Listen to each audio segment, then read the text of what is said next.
Welcome everybody to NEGU TV, the episode of Chatting with Cade. My name is Eric Reese. I get the honor of being the CEO of the Jessie Reese Foundation and more importantly, Jessie's daddy. Today we have an incredible special guest. Kelyn Rowe is in the house or on the screen. Welcome, Kelyn. Thank you. I guess I'm in my own house, but I'm happy to be here.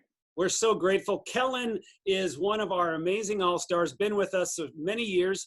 He plays professional soccer for the New England Revolution. He's a graduate from UCLA. Cade likes UCLA.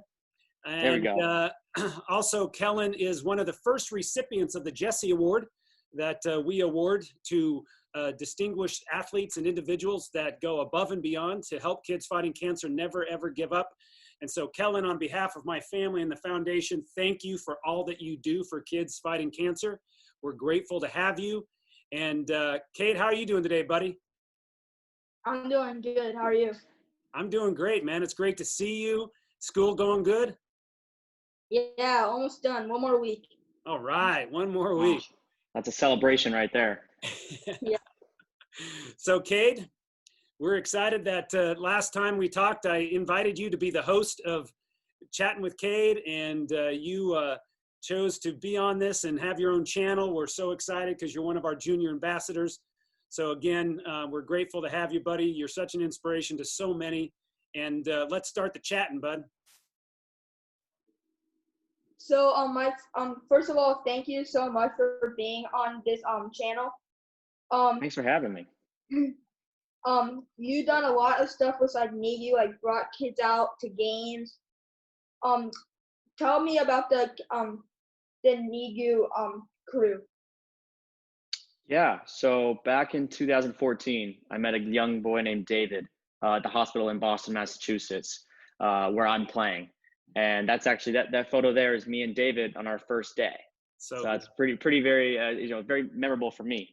And so we bring kids to the games. I play professional soccer, so they get to watch us do our warm-ups on the field. They get to meet all the players and the coaches. They get to watch in the box seats with their friends and family. And in those seats, they'll have different gift cards and, inspirational quotes and things of that sort from their community that they live in. And then my favorite part is that after the game, they get to walk the field with me and my teammates. And we get, they get clapped on by the fans. It's great. We go to our supporter section. It's called the fort. It's just a big wall of people. And they'll have posters for the kids. They'll have tifos sometimes, those big, long photos. And they start chanting.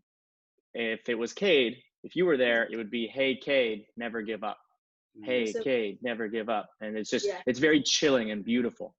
Yeah. So awesome. Mm-hmm. That's so awesome. How does your teammates how do they respond to you bringing out all these kids?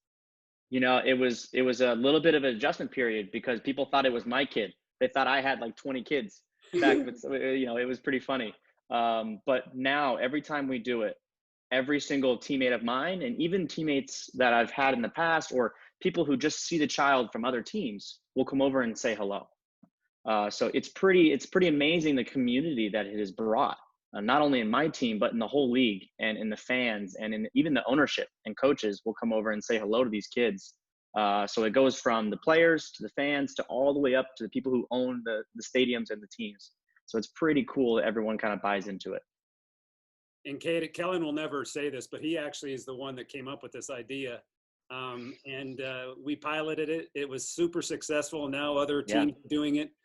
So really, we are so grateful that Kelyn came up with this creative idea to really give kids a deeper engagement and really build great relationships. And Kelyn continues to stay in touch with a lot of the kids that come to his games. Yeah, that's so cool. I've been on the receiving end of this being brought out to games and stuff, and it's life changing. So thank you. Yeah, I'm glad you enjoyed yours.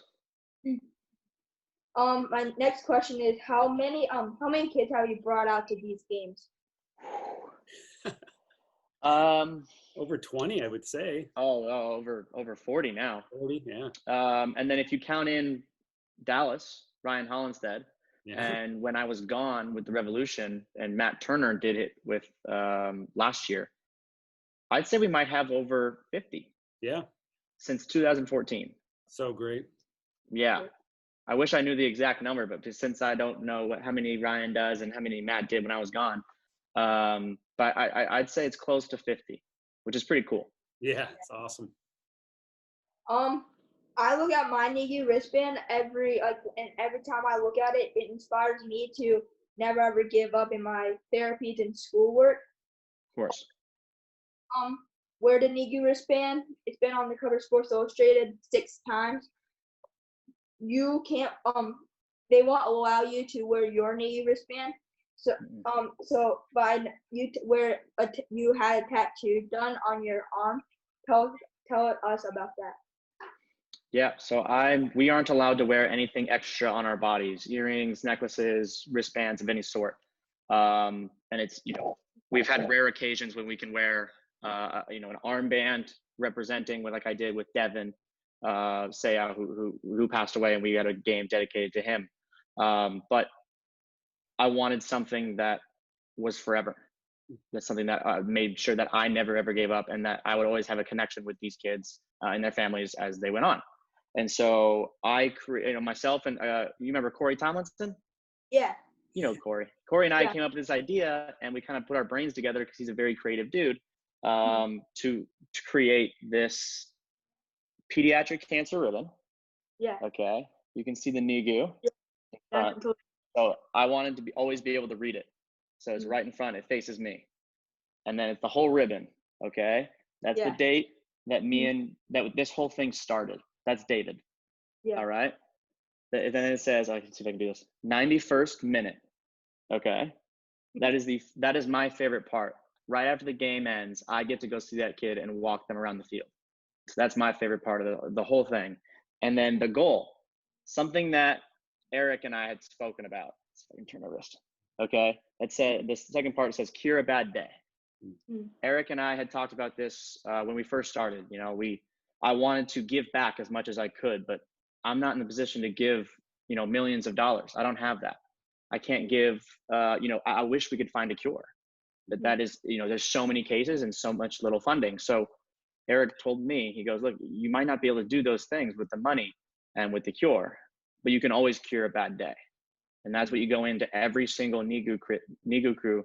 You go in with that attitude, and it's something that has driven me to continue my work. So great, Kelyn. I get goosebumps thinking about that. So great. You are curing so many bad days. Great job. Thank you. My next question is, everybody goes through hard times. What's the hardest thing that you had to overcome in sports? Wow.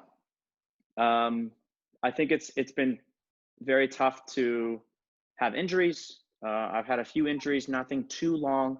I think 12 weeks was the longest one I had. But it is going from the highest of high, playing really well, scoring a goal, and then having a big low. So it could be an injury. It could be a loss. It could be, I got sent home from the national team when I thought I was doing very well, and I didn't have a reason why. And so in my opinion, that was the lowest low of my career. To then have the hardest part is to get back up to the high. And that comes with life, and it comes with soccer. It comes with everything. If you are on a very low, you need people, you need support to bring you back to that high, because it is, in my opinion, almost impossible to do it on your own. And so I had very many people around me, and luckily during my injuries, I had 4 or 5 NEGU kids come to the games. And so I had another reason to be happy, to be successful, and to cure a bad day, including mine. So great. That's so cool. What's your greatest accomplishment in sports? I got traded after 7 years here in New England. When we ended up coming back. I played against my old team last year when I was playing for Salt Lake City, and I got a thank you from the whole team, from the ownership to the president to the teammates to things, and they played it on the whole big screen. and it was a thank you. And almost, I would say, over half of the video was the work I did with NEGU. And then I got invited up to the fan section after the game, and they thanked me again, obviously for my work with soccer, but everyone remembered my work with NEGU. And that will always be, you know, even if I were to retire tomorrow, my work would be remembered. So powerful. So awesome. What would you say to a 14-year-old that his dream would be to play in the Olympics or like Major League Soccer? Oh, that's a good one.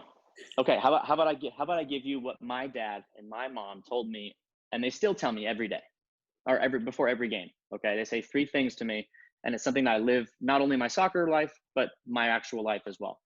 Okay, the first one, have fun. You have to have fun. That's like the major thing in anything you do. If you enjoy it, you'll be better at it. Be creative.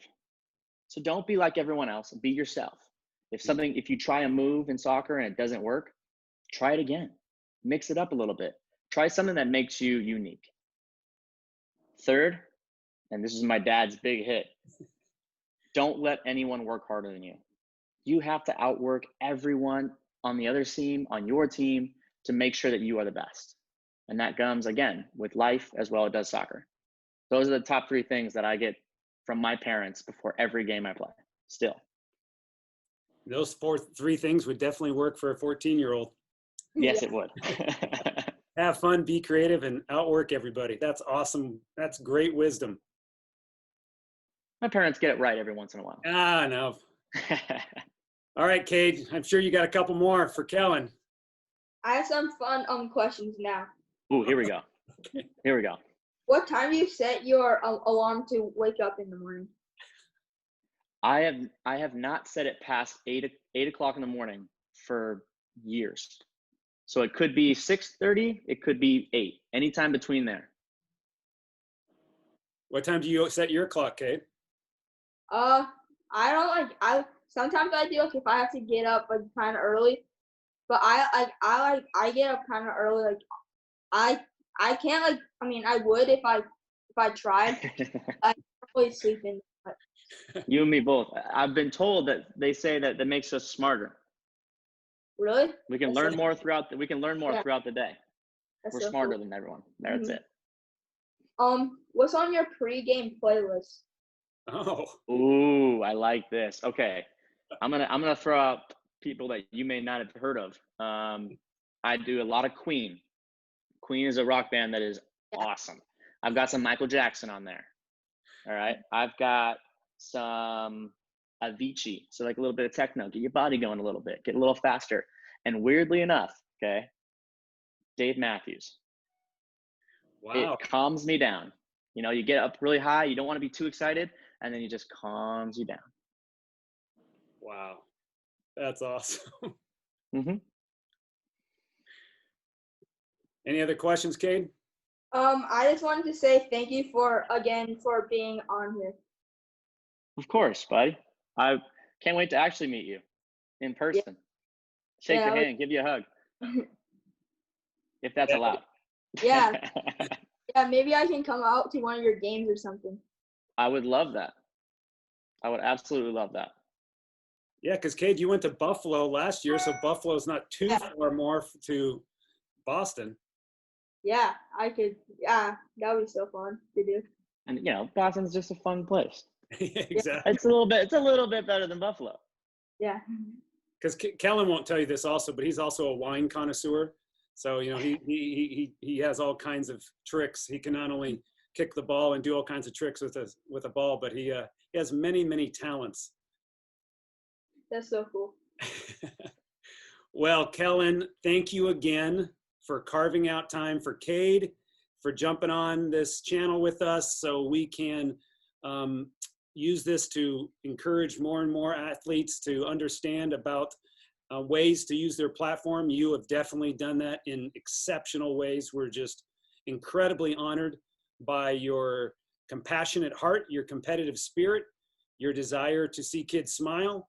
You make us all feel proud to do what we get to do. So I just want to say thank you on behalf of my family again. Thank you on behalf of all the kids that you have graciously brought out to your team. No matter where you were playing, you've always made kids that kind of are underdogs feel like champions. And that's an amazing thing. And you definitely are curing bad days. So thank you again. We hope you stay safe. We can't wait to see you on the field someday. But thank you again for being on with Chatting with Cade. Thanks for having me. Thanks again, Cade. Thank you.